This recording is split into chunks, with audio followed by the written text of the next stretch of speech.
السلام علیکم ورحمۃ اللہ وبرکاتہ۔ الحمدللہ رب العالمین، الصلاۃ والسلام علی رسولہ الکریم، اما بعد فاعوذ باللہ من الشیطان الرجیم، بسم اللہ الرحمن الرحیم۔ آج ہم انشاءاللہ پڑھیں گے سورۃ البقرہ کی آیت نمبر 200 سے۔ اللہ سبحانہ و تعالیٰ اس آیت میں فرماتے ہیں فَإِذَا قَضَيْتُم مَنَاسِكَكُمْ فَاذْكُرُوا اللَّهَ كَذِكْرِكُمْ آبَاءَكُمْ۔ فائزہ پس جب تم پورے کر لو مناسککم اپنے حج کے ارکان۔ اللہ تعالیٰ نے فرمایا کہ پھر جب تم اپنے حج کے ارکان پورے کر لو فاذکروا اللہ تو یاد کرو اللہ کو، یعنی ذکر کرو اللہ کا ذکرکم جیسا کہ تم ذکر کرتے ہو آباءکم اپنے آباء و اجداد کا، او اشد ذکرن یا اس سے بھی زیادہ اللہ کا ذکر کرو۔ اب اس کی تفسیر کچھ اس طرح ہے کہ عرب کے لوگ حج سے فارغ ہونے کے بعد منی میں میلہ لگاتے اور اپنے آباء و اجداد کے کارناموں کا ذکر کرتے۔ تو بھی اس آیت میں مسلمانوں کو کہا جا رہا ہے کہ جب تم 10 ذوالحج کو حج کے تمام ارکان سے فارغ ہو جاؤ تو پھر جو تم نے منی میں 3 دن قیام کرنا ہے تو وہاں اللہ کا خوب ذکر کرنا، جیسا کہ جاہلیت میں تم اپنے آباء و اجداد کا ذکر کرتے تھے۔ فامن الناس پس لوگوں میں سے من کچھ ایسے ہیں یقولو جو کہتے ہیں ربنا رب ہمارے آتی نہ دے ہم کو فی دنیا میں، وما لہ نہیں ہے اس کے لیے فی الآخرۃ آخرت میں من خلاق کوئی حصہ۔ اللہ تعالیٰ نے فرمایا کہ جو صرف دنیا ہی مانگتے ہیں، یعنی وہ کہتے ہیں کہ اللہ تعالیٰ ہمیں سارا کچھ دنیا ہی میں دے دے، تو ایسے لوگوں کے لیے آخرت میں کوئی حصہ نہیں۔ ومنہم اور ان میں سے من کچھ ایسے ہیں یقولو جو کہتے ہیں ربنا رب ہمارے آتی نہ دے ہم کو فی دنیا میں حسنتاً بلائی، و فی الآخرۃ اور آخرت میں حسنتاً بلائی، وقنا اور بچا ہم کو عذاب الناری آگ کے عذاب سے۔ یعنی جو اہل ایمان ہے وہ صرف دنیا طلب نہیں کرتے بلکہ نیکی کی ہی توفیق طلب کرتے ہیں، جس کا مطلب یہ ہے کہ وہ کہتے ہیں کہ اللہ تعالیٰ ہمیں دنیا کا مال و اسباب اس طریقے سے دے کہ وہ ہمارے لیے بلائی ہی ثابت ہو۔ ہمارے پیارے نبی اکرم صلی اللہ علیہ وآلہ وسلم کثرت سے یہ دعا پڑھتے تھے۔ طواف کے دوران میں لوگ ہر چکر کی الگ الگ دعا پڑھتے ہیں جو کہ خود ساختہ ہیں، ان کی بجائے طواف کے وقت یہی دعا پڑھنی چاہیے۔ اولائی کا یہی وہ لوگ ہیں لاہم ان کے لیے نصیب حصہ ہے، مما اس میں سے کسبو جو انہوں نے کمایا، یعنی وہ لوگ جو آخرت کے لیے بلائی طلب کرتے ہیں تو اللہ تعالیٰ نے فرمایا کہ ایسے لوگوں کے لیے ان کے اعمال میں سے بدلہ ہوگا۔ واللہ اور اللہ تعالیٰ سریع الحساب جلد حساب لینے والا ہے۔ وَاذْكُرُوا اللَّهَ یاد کرو اللہ کو فی ایام معدودات گنتی کے چند دنوں میں۔ فامن تجلہ پس جو کہ جلدی کرے فی یومینی 2 دنوں میں، فلا اسم علیہ تو اس پر کوئی گناہ نہیں۔ وامن تاخرہ جو کہ دیر کرے فلا اسم علیہ تو اس پر بھی کوئی گناہ نہیں۔ لیمن اتقا اس کے لیے جو پرہیزگاری کرے۔ واتقوا اللہ ڈرو اللہ سے، وعلموا اور جان لو انکم بے شک تم علیہ اسی اللہ کی طرف تحشرون اکٹھے کیے جاؤ گے۔ رما یعنی کہ جمعرات کو کنکریاں مارنا 3 دن افضل ہے، لیکن اگر کوئی 2 دن 11-12 ذوالحج کو کنکریاں مار کر منی سے واپس آ جائے تو اس بات کی بھی اجازت ہے۔ اس آیت میں اسی بات کا ذکر ہے۔ وَمِنَ النَّاسِ لوگوں میں سے من کچھ ایسے ہیں یوجبو کا کہ اچھی لگتی ہے آپ کو قولوہ اس کی بات فی الحیات دنیا کی زندگی میں، وَیُشْہِدُ اللَّهَ وَیُشْہِدُ اور وہ گواہ بناتا ہے اللہ کو اللہ اس پر معافی قلبی ہی جو اس کے دل میں ہے، واہوا اور وہ الد القسام سخت جھگڑالو ہے۔ بعض ضعیف روایات کے مطابق یہ آیت ایک منافق اخنس بن شریک ثقفی کے بارے میں نازل ہوئی، لیکن صحیح ترین بات یہ ہے کہ اس سے مراد سارے ہی منافق اور متکبرین ہیں جن میں یہ اوصاف پائے جاتے ہیں۔ تو اللہ تعالیٰ نے فرمایا کہ وَإِذَا تَوَلَّىٰ جب وہ منافق پھرتا ہے، سا کوشش کرتا ہے فی الارض زمین میں، لیفسد فیہا یہ کہ وہ فساد کرے اس میں، وَیُہْلِکَ الْحَرْثَ تباہ کرے کھیتی کو، والنسل اور نسل کو، واللہ اور اللہ تعالیٰ لا یحب الفساد نہیں پسند کرتا فساد کرنے والوں کو۔ یعنی اب اس آیت میں اللہ تعالیٰ نے منافق کا ذکر کیا ہے کہ منافق جو ہوتے ہیں وہ دل سے یہی چاہتے ہیں کہ سارا کچھ تباہ و برباد ہو جائے، یعنی جس کے لیے وہ منافقت رکھتے ہیں۔ یعنی کافر لوگ یہ چاہتے تھے کہ مسلمانوں پر ہمیشہ کے لیے مشکل وقت آئے، مسلمانوں پر کبھی بھی کوئی بلائی نہ آئے۔ وَإِذَا قِيلَ لَهُ جب کہا جاتا ہے اس کے لیے اتق اللہ ڈر اللہ سے، اخذتہ تو ابارتی ہے اس کو العزت عزت بالاسم گناہ کرنے پر۔ یعنی جب ان منافق سے کہا جاتا ہے اللہ سے ڈر تو اس کا غرور اسے گناہ پر ابارتا ہے۔ یعنی اخذت ہو ابارتی ہے اس کو، علیزت اس کی عزت بالاسمی گناہ کرنے پر، فاسبہ پس کافی ہے اس کو، جہنم و جہنم، والا بیس المہاد اور برا ہے وہ ٹھکانہ، وامن الناسی اور لوگوں میں سے من کچھ ایسے ہیں، یاشری جو بیچ ڈالتے ہیں، نفسہ اپنے نفس کو، ابتغاء مرضات اللہ اللہ کی رضا تلاش کرنے کے لیے، ابتغاء تلاش کرنے کے لیے، مرضات اللہ اللہ کی رضا، واللہ اور اللہ تعالیٰ رؤوف شفقت کرنے والا ہے بالعبادی اپنے بندوں پر۔ یہ آیت کہتے ہیں حضرت صہیب رومی رضی اللہ تعالیٰ عنہ کے بارے میں نازل ہوئی کہ جب وہ ہجرت کرنے لگے تو کافروں نے کہا کہ یہ سارا مال یہاں کا کمایا ہوا ہے، اسے ہم ساتھ نہیں لے جانے دیں گے۔ حضرت صہیب رومی رضی اللہ تعالیٰ عنہ نے وہ سارا مال ان کے حوالے کر دیا اور دین ساتھ لے کر نبی اکرم صلی اللہ علیہ وآلہ وسلم کی خدمت میں حاضر ہوئے۔ نبی اکرم صلی اللہ علیہ وآلہ وسلم نے سن کر فرمایا کہ صہیب تو نے نفع بخش تجارت کی۔ آپ نے اس بات کو 2 مرتبہ فرمایا۔ یا ایھا الذین آمنو اے ایمان والو، ادخلوا داخل ہو جو فی السلم اسلام میں کافۃ پورے کے پورے، ولا تتبعوا نہ تم پیروی کرو خطوات شیطانی شیطان کے قدموں کی، انہ بے شک وہ شیطان جو ہے لاکم تمہارے لیے عدو دشمن ہے، مبین واضح۔ اب اس آیت میں اہل ایمان کو کہا جا رہا ہے کہ اسلام میں پورے کے پورے داخل ہو جاؤ، یعنی اس طرح نہ کرو کہ جو باتیں تمہیں اچھی لگیں، تمہاری خواہشات کے مطابق ہوں، ان پر عمل کر لو،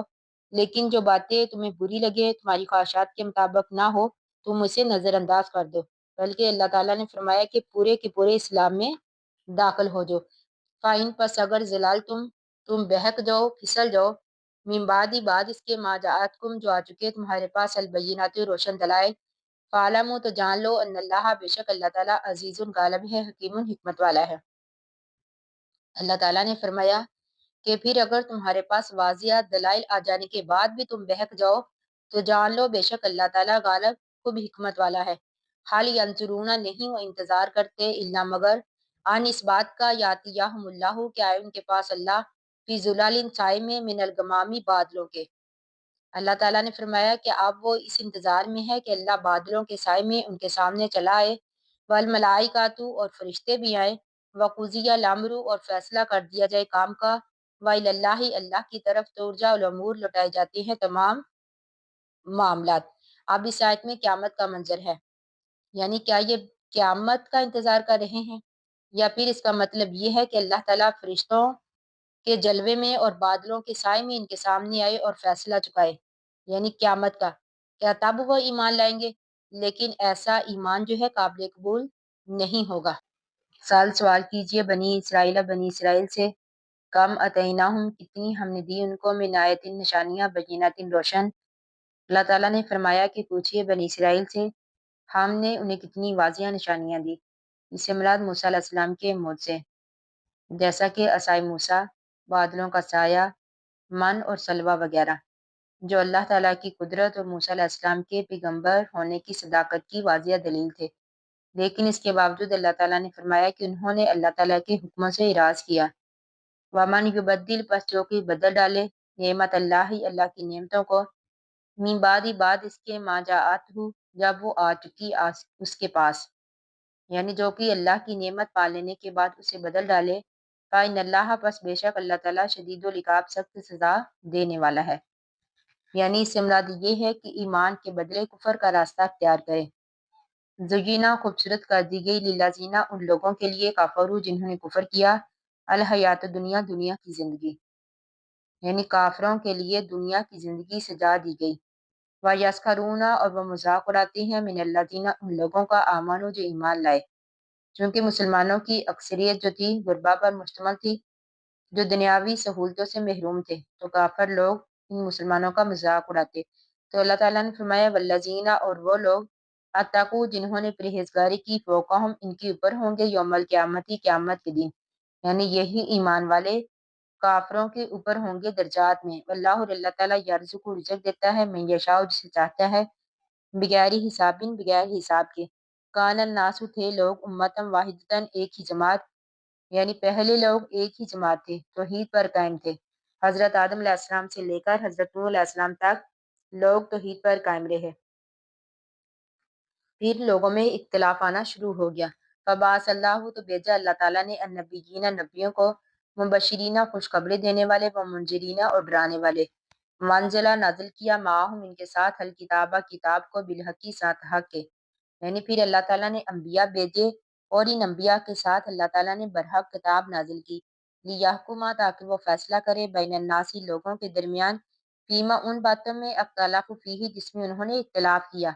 وما اختلف اور نہیں اختلاف کیا فیہ اس میں، الا الذین مگر انہی لوگوں نے اوتوہ جن کو دی گئی تھی یہ کتاب، یعنی اللہ تعالیٰ نے فرمایا کہ پھر اس میں انہی لوگوں نے اختلاف کیا جن کو کتاب دی گئی تھی آپس میں ضد کرتے ہوئے،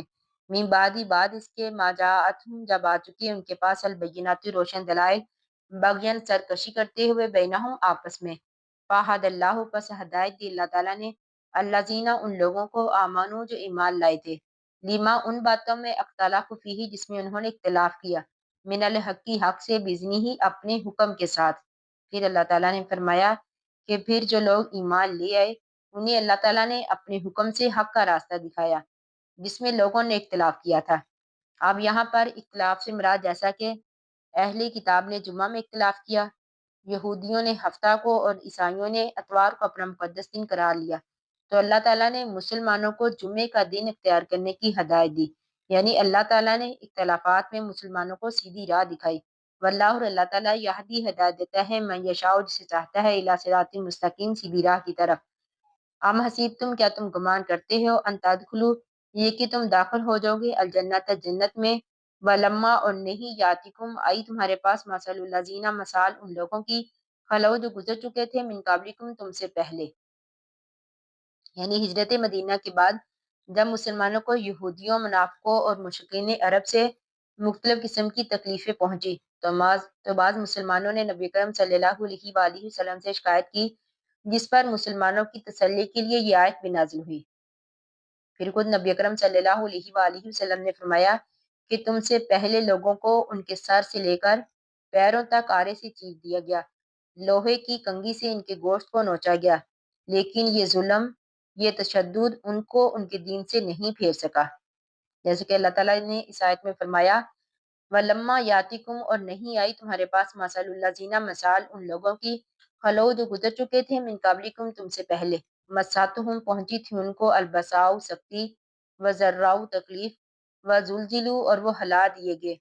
حتیٰ یہاں تک کہ یقول الرسول کہنے لگے رسول، والذین اور وہ لوگ آمنوا جو ایمان لائے تھے معہ ساتھ اس کے، متی نصر اللہ کہ کب آئے گی اللہ تعالیٰ کی مدد، یعنی اللہ تعالیٰ نے فرمایا کہ یہاں تک رسول بھی کہہ اٹھے کہ اللہ کی مدد کب آئے گی، اللہ یاد رکھو ان بے شک نصر اللہ اللہ کی مدد قریب ہے۔ یا سلونا کا سوال کرتے ہیں آپ سے ماذا ینفقون کہ وہ کیا خرچ کریں،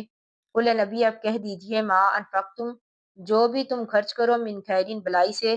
فللوالدین والدین کے لیے، والاقربین رشتہ داروں کے لیے، والیتامى یتیموں کے لیے، والمساکین مسکینوں کے لیے، وابن السبیل مسافروں کے لیے۔ اللہ تعالیٰ فرماتے ہیں کہ نبی صلی اللہ علیہ وآلہ وسلم لوگ آپ سے سوال کرتے ہیں کہ وہ کیا خرچ کریں، کہہ دیجئے کہ تم اپنے مال میں سے جو بھی خرچ کرو تو اپنے والدین، رشتہ داروں، یتیموں، مسکینوں اور مسافروں کے لیے خرچ کرو۔ مال خرچ کرنے کے اولین مصارف بیان کیے جا رہے ہیں، یعنی یہ سب سے زیادہ تمہارے مالی تعاون کے حقدار ہے۔